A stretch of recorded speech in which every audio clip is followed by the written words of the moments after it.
Pois é, a Lígia, gente, para quem não conhece ainda, nossa cientista que virou mãe, ela tem um projeto, um canal belíssimo, né?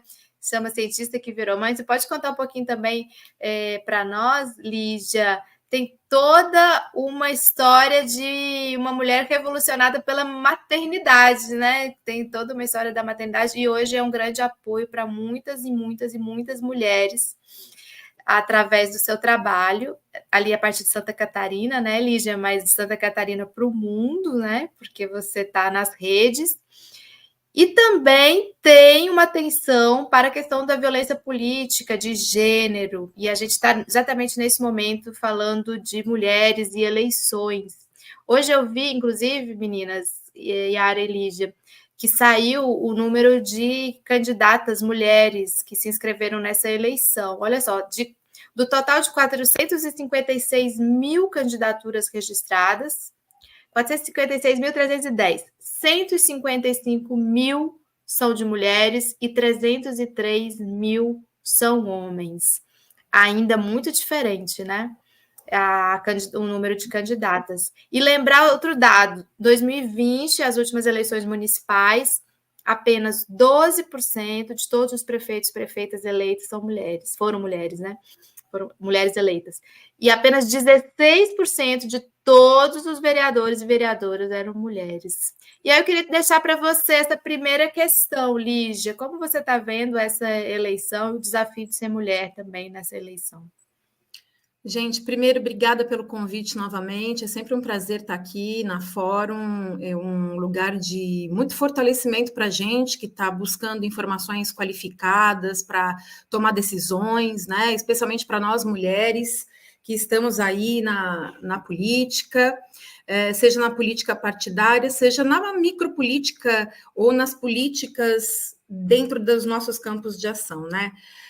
Acho que não tem como a gente não falar hoje sobre esses dados, né, do TSE que liberou aí para a gente fazer essa análise de candidaturas de mulheres.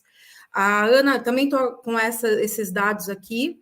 A Ana pontuou aí para a gente. Neste momento são 455.310 candidaturas no geral, no Brasil inteiro, considerando candidatos e candidatas à prefeitura, à vice e a vereança, né? E aí a gente olha 155 mil mulheres, 301.310 homens. E a gente fala assim, não, mas que bom, a gente tem um bom número de mulheres. Eu não acho bom, porque a gente ainda tem metade das candidaturas de homens num país que tem uma maioria de mulheres. Nós mulheres somos 6 milhões a mais de pessoas no Brasil com relação aos homens. E a gente não tem representatividade proporcional, se nós formos pensar nisso, né? A gente tem uma série de motivos para isso, de ainda não termos uma paridade de candidaturas, né? Desde um grau muito dificultado de vida mesmo, em função das questões de gênero, sobre os quais a gente debate muito. Mas eu acho que a gente tem que colocar aí uma grande parte na conta da violência política de gênero, sim. E aí eu quero trazer aqui mais um dado, a gente aprofundando um pouco nesses números do Tribunal Superior Eleitoral, né? Que dessas 155 mil mulheres, a gente tem uma maior parte de candidaturas de mulheres com mulheres negras. E isso é muito bom, mas ainda não na proporção do número de mulheres negras que compõem o Brasil, que a gente sabe que é um número exorbitante, é uma força, uma potência que ainda não encontra espelho nos números de candidaturas. Então, a gente tem hoje, né, nessas eleições de 2024, 74.355 mulheres não negras, classificadas assim pelo TSE, né, como mulheres não negras, então são um pouco mais aí de 74 mil, e 80.645 candidatas mulheres negras. Aí, gente, eu acho que eu gosto de dados, sou cientista, né? Mas a gente tem que ir aprofundando, tem que saber onde estão essas candidatas.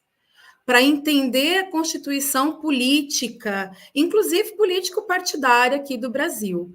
Quando a gente pergunta assim, dessas 155 mil mulheres, e sim, a gente tem 0,5% apenas de candidaturas de mulheres indígenas, isso é muito importante a gente falar, o que dá pouco mais de 7.400 candidaturas num país, num território que é, né, originalmente dos povos originários, aí como o próprio nome diz.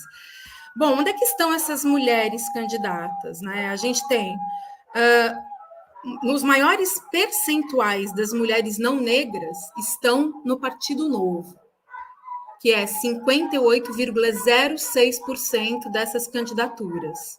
E a gente tem, onde é que estão as mulheres negras em termos de percentuais de candidatura? 70,19% dessas mulheres negras candidatas estão no Partido Comunista do Brasil, no PCdoB. Eu acho que isso mostra um pouco a cara da luta política, né? Onde estão as mulheres? E assim, gente, lembrando que são números muito aquém do que a gente poderia ter de candidaturas de mulheres. Tem muita mulher que não está disputando cargo, não está na política partidária em função da violência política de gênero, e eu me incluo entre elas, inclusive. Eu até conversei com a Ana um pouquinho, acho que ontem, anteontem, né, Ana?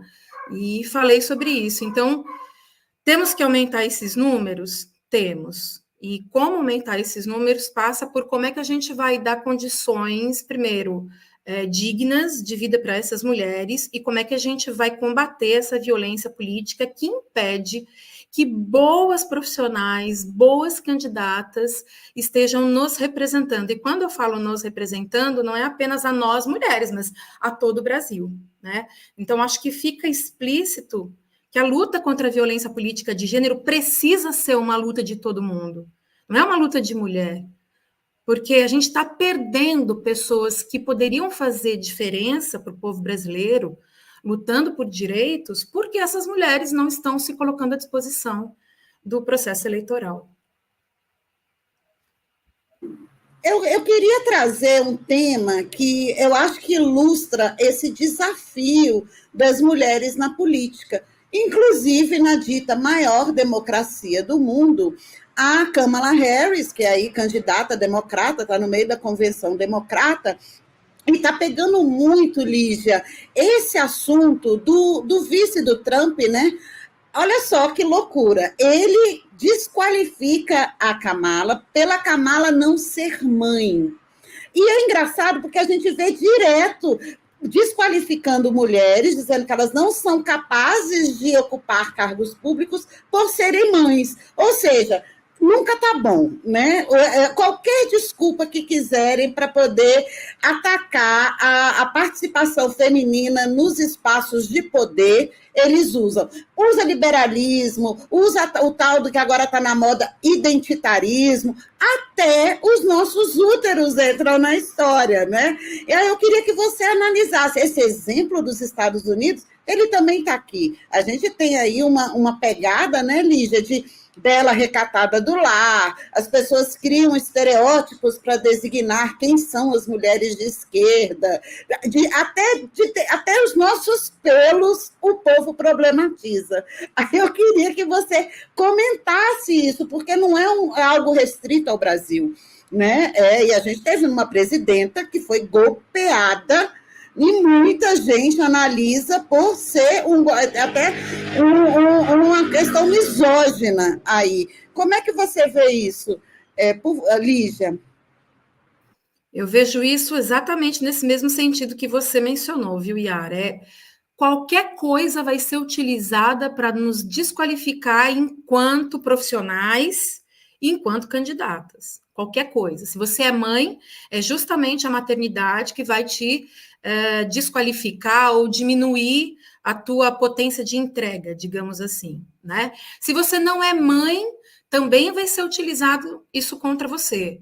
Então, eu acho que na verdade, uma falta de argumento consistente, sabe? A gente tem, dentro da ciência, né? Eu sou da área científica, a gente tem um livro muito bom de uma autora que me fugiu o nome aqui agora, mas talvez vocês possam buscar aí.